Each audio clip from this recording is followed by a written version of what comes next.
இருக்கிறது என்று சொல்லி நான் ஆண்டவருக்கு நன்றி செலுத்துகிறேன். அநேக சகோதரிகள் கிராமத்தில் கண்ணீரோடு பல நாட்கள் ஜெபித்ததுண்டு. இந்த இடத்துல எங்களுக்கு ஆலயம் வேண்டும், ஆலயம் கட்டப்பட வேண்டும், புதிதாக கட்டப்பட வேண்டும் என்று சொல்லி நான் அம்மா பெரியம்மாவிடம் அதைத்தான் சொல்லுவேன். உங்கள் கண்ணீருள்ள ஜெபத்தை எல்லாம் ஆண்டவர் இன்றைக்கு கேட்டிருக்கிறார்.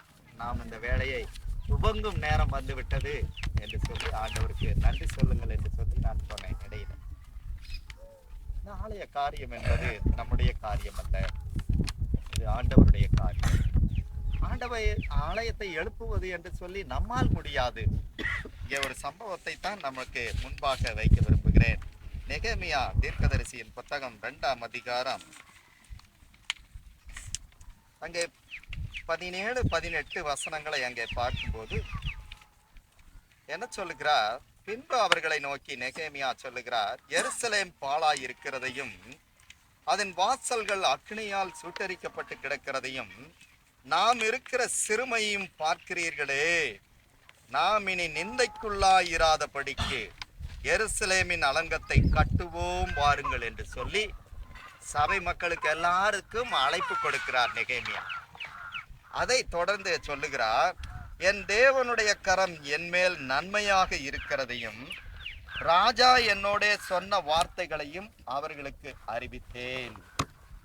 அப்பொழுது அவர்கள் எழுந்து கட்டுவோம் வாரும் என்று சொல்லி அந்த நல்ல வேளைக்கு தங்கள் கைகளை திடப்படுத்தினார்கள்.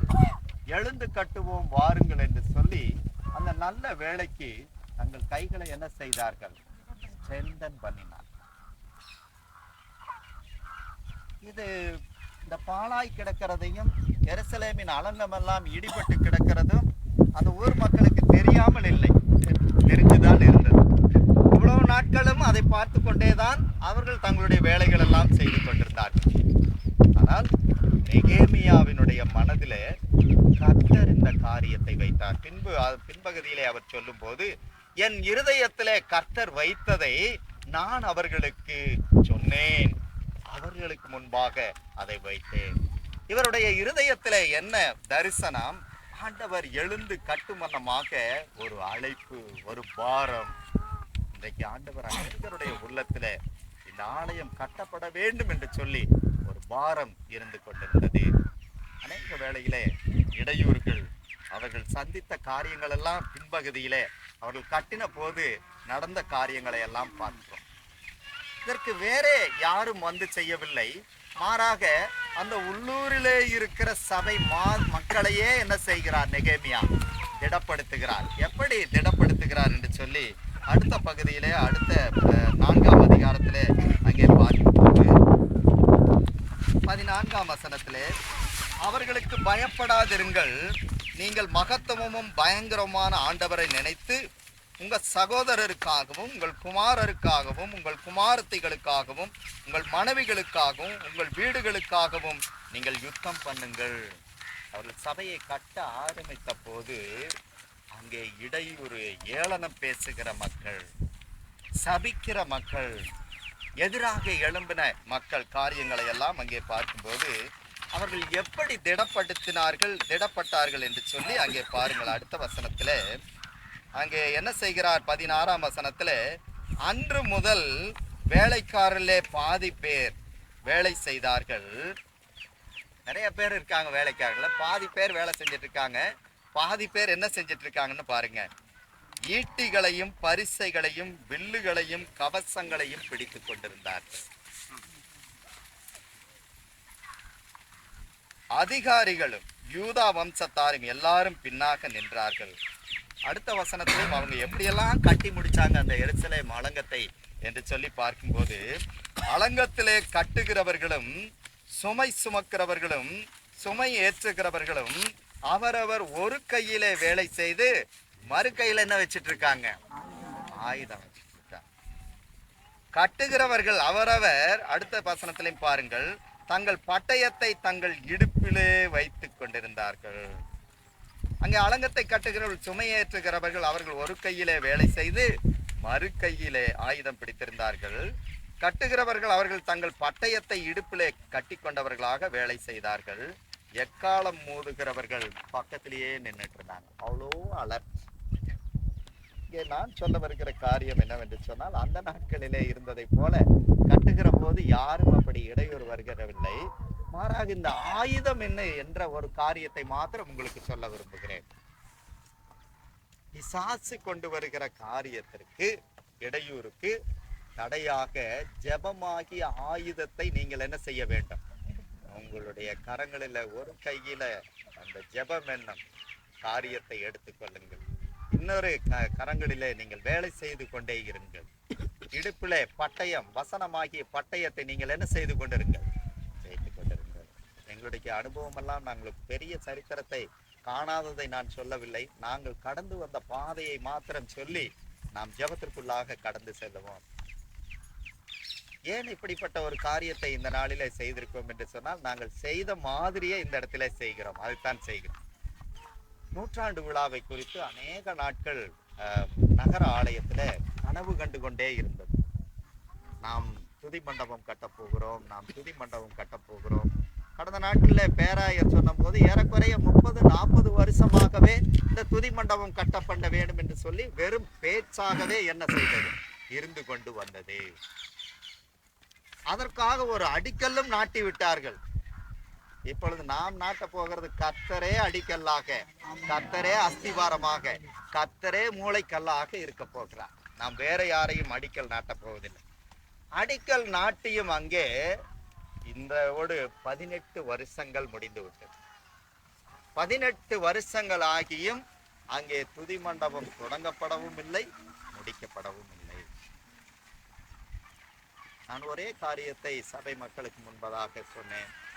நம்மால் இது கூடாதுதான், நம்முடைய முயற்சி அற்ப பிரயோஜனம் உள்ளது என்று சொல்லி ஆராதனையில எல்லோரோடும் பகிர்ந்து கொண்டு, ஆராதனை முடிந்த பிறகு எல்லோரும் போய் அந்த இடத்துல எந்த இடத்துல நாம் கட்ட வேண்டுமோ அந்த இடத்துல நாம் நிற்போம் என்று சொல்லி எல்லாரையும் சபை முழுவதுமாக நிறுத்திவிட்டோம்.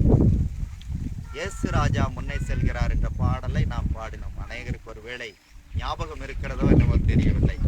இயேசு ராஜா முன்னே செல்கிறார், ஓசன்னா கீதம் பாடுவோம் என்று சொல்லி பாடலை ஆரம்பித்து சவுண்டாக எல்லாரும் சேர்ந்து ஒரு சிலராக நாம் அந்த நாளிலும் ஜெபித்தோம். கர்த்தாவே, நீர் இந்த வேலையை துவங்கும். கர்த்தாவே, நீர் எங்களுக்கு அஸ்திவாரத்தை ஏற்படுத்தும். கர்த்தாவே, நீர் மூளைக்கல்லாயிரும் என்று சொல்லி இப்படியாக ஜெபித்து கொண்டே வந்தோம். கர்த்தர் ஒரு பெரிய காரியம். ஆரம்பத்திலே ஒரு 5 லட்சம் ரூபாய் தான், அத்தனை ஆண்டுகள் இருந்தும் 5 லட்சம் ரூபாய் மாத்திரம் இருந்தது. ஆரம்பித்தது எப்படி? இதை செய்து முடிப்பதற்கு பாதி பணமாவது வேண்டாமா, அல்லது ஒரு 20 லட்சம் வேண்டாமா? எஸ்டிமேஷனே 30 லட்சத்திற்கு மேல் இருக்கிறதே என்று சொல்லி எல்லாம் யோசித்தோம். ஆனாலும் கர்த்தர் நம்முடைய ஆண்டவர் எல்லாவற்றையும் சந்திக்க வல்லவர், எல்லாவற்றையும் செய்ய வல்லவர் என்று சொல்லி அவரை கொண்டே நாங்கள் ஆரம்பித்தோம். ஆண்டவருடைய பாதத்திலே வைத்து நீரே இதை செய்ய வல்லவர் என்று சொல்லி ஒப்பு கொடுத்து நாங்கள் ஜெபித்தோம். கர்த்தர் அதை கேட்டார், கர்த்தர் அதை ஆரம்பித்தார், அதை முடித்தார். இடையில நாம் இந்த அலங்க பிரச்சனையை போல அநேகர் ஏளனமாக சொன்ன காரியங்கள் உண்டு. இவர்கள் எங்கே இதை கட்டி முடிக்க போகிறார்? ஒருவர் வந்து தினமும் என்னிடத்துல வந்து உட்கார்ந்து கொள்வார். ஐயா, இவங்க பேச்செல்லாம் நம்பி இதுல இறங்காதீங்க ஐயா, இவங்க பேச்செல்லாம் நம்பி நீங்க களத்துல இறங்குவீங்கய்யா. ஒரு செட்டு மாதிரி போட்டுருவோம் ஐயா, பேசாம ஒரு செட்டு மாதிரி போட்டுருவோம், ஒரு கொட்டைய மாதிரி இருக்கட்டும், வேணும்னா ஏதாவது ஒரு கூடி ஜன தினமும் வந்து உட்காந்துக்குவார் கொஞ்ச நாள். அப்புறம் நான் அவர்கிட்ட கொஞ்சம் டிஸ்டன்ஸ் கீப்பர் பண்ணேன். இவர் நம்ம மனசை கொஞ்சம் கரைய பண்ணிட்டே இருக்கிறாரே அப்படின்னு சொல்லிட்டு, ஐயா இருக்கட்டையா அப்படின்ட்டு அவர் வர்றப்பவே நான் கொஞ்சம் விலகி நான் வேற பக்கம் போயிட்டு கொஞ்சம் ஜெபிக்கிற மாதிரி, வேலையா இருக்கிற மாதிரி அப்படின்னு. கர்த்தர் ஜெபத்தை கேட்டார். அவர் உதாரணமெல்லாம் சொல்லுவார், இந்த வயல்ல அறுக்கிற காரியங்கள் எல்லாம் சொல்லுவார். இதெல்லாம் கதைக்கு ஆகாதையா அப்படின்னு. ஆனா எனக்கு ஒரு விசுவாசம் இருந்தது. சபையார் எல்லாரும் ஒரு சிறு கூட்டம் ஜெபித்து கொண்டே இருந்தது. வேலை ஆரம்பித்த அந்த வாரத்திலிருந்து ஒவ்வொரு வெள்ளிக்கிழமையும் 7 மணி முதல் 8 மணி வரைக்கும் அந்த ஜெபம் நடக்கும். நாங்கள் ஒருவேளை வெளியூர் சென்றிருந்தாலும் சரி, வேகமாக அந்த ஜெபத்திற்காக வந்து விடுவோம். நான் உங்களிடத்திலே திருச்சபை மக்களிடத்திலே வைக்கிற ஒரு அப்பீல் அதுதான். நாங்கள் உங்களிடத்திலே கேட்டுக்கொள்கிற ஒரு காரியம், வேலை நடக்கும், துரிதமாக நடக்கும். கர்த்தருக்கு சித்தமானால் 2-3 மாதத்திலே நாம் முடிப்போம். அதற்கு உங்களுக்கு வேண்டிய நான் உங்களிடத்திலே கேட்டுக்கொள்கிற ஒரு காரியம், இங்கே 1 மணி நேரமாவது தினமும் ஒரு சிறு கூட்டமாவது நீங்கள் என்ன செய்து கொண்டிருக்க வேண்டும்? ஜெபம் பண்ணி கொண்டே இருக்க வேண்டும். வேலை முடியும் வரைக்கும் ஒரு ஜெப கூட்டம், அதுதான் தாங்கும், அதுதான் பலப்படுத்தும். அங்கே நடந்த ஒரு காரியமும் அதுதான். 7 to 8 ஜெபத்திலே இருப்போம். யார் வந்தாலும் எல்லாருக்கும் தெரியும் அங்கே வெள்ளிக்கிழமை ஜெபம் நடக்கும். ஆனால் அநேகர் கலந்து கொள்ளவில்லை. ஆனால் ஜெபம் நடந்து கொண்டே இருந்தது. அடுத்த நாளிலே இந்த வேலைக்கு என்ன செய்வது, அடுத்த வாரத்திலே இதுக்கு என்ன செய்வது என்று சொல்லி தொய்வுகள் யோசனைகள் எல்லாம் வந்த போது கூட கர்த்தர் அதை சந்திப்பார், கர்த்தருடைய பாதத்திலே வைப்போம் என்று சொல்லி செய்தோம். ஏறக்குறைய 5 லட்சத்திலே ஆரம்பித்தது 35 லட்சம். அதுவும் சில பொருட்களெல்லாம் வாங்கி தந்தது போக அவைகளெல்லாம் சேர்த்தால் ஏறக்குறைய 50 லட்சமே ஆயிருக்கும் என்று சொல்லி நான் நம்புகிறேன். சில பேர் பொருளாக, நன்கொடையாக அப்படி கொடுத்ததெல்லாம் நாங்கள் கணக்கிலே வைக்காமல் அக்கௌண்ட்ல வந்தது மாத்திரம் 35 லட்சம். கர்த்தர் பெரியவர். ஆலயத்தை மராமத்து பணி செய்வதை குறித்து அதற்கு இன்னும் 5-6 லட்சம் தேவையே என்று சொன்ன போது கர்த்தர் சபையார் மத்தியிலேயே ஆட்களை ஏற்படுத்தினார். சில குடும்பங்களாக 2 குடும்பங்களாக சேர்ந்து அத்தனை வேலைகளையும் முடிந்தது. இது கர்த்தராலே ஆயிற்று. விசுவாசிக்கிறீர்களா? அந்த ஆண்டவர் அங்கே செய்த ஆண்டவர் அவருக்கு டயர்டாகி அங்கே உட்கார்ந்துட மாட்டாரு. கருப்பு கிளார்லயும் இங்கே கிரியை செய்ய போகிறார், கருப்பு கிளாரிலையும் இங்கே செய்ய போகிறார். அதான் ஒண்ணு முடிஞ்சிருச்சா? அதிலும் மேலான விசுவாசிகள் இங்க இருக்கிறீங்க. நாம இன்னும் சீக்கிரத்துல கர்த்தருக்கு சித்தமானால் 100 நாள் வேலைங்கிற மாதிரி 100 நாள்ல முடிச்சிடலாம். விசுவாசிக்கிறீங்களா? நம்மளால முடியாதானா? ஆண்டவரால முடியுமா? கர்த்தர் அதை செய்ய போகிறார். நாம் இந்த வேலையில கர்த்தருடைய பாதத்துல அதை ஒப்பு கொடுத்து ஜெபிப்போம். ஆண்டவரே, நீரே மூளைக்கல்லாயிரும், நீரே அஸ்திபாரமாயிரும், நீரே அலங்கத்தை எழுப்பும், நீரே ரூப்பை எழுப்பும், நீரே எலிவேஷனை தாருங்கள். எல்லா மெட்டீரியலும் அதனதன் காலங்களிலே தளவாடங்கள் எல்லாம் சந்திக்கப்பட வேண்டும் என்று சொல்லி ஜெபிப்போம். எல்லாரும் முழங்கால் படியிடுங்கள். கூடுமானவர்கள் நின்று கொள்ளுங்கள், முடியாதவர்கள் நின்று கொள்ளுங்கள், முடிந்தவர்கள் முழங்கால் படுங்கள். ஒரு காரியத்திற்காக முதலாவதாக ஜெபிப்போம். அஸ்திபாரத்திற்காகவும் இந்த வேலைப்பாடுகளுக்கு உண்டான தளவாடங்கள் எல்லாம் மெட்டீரியல், கல், மணல், சிமெண்ட் போன்ற காரியம்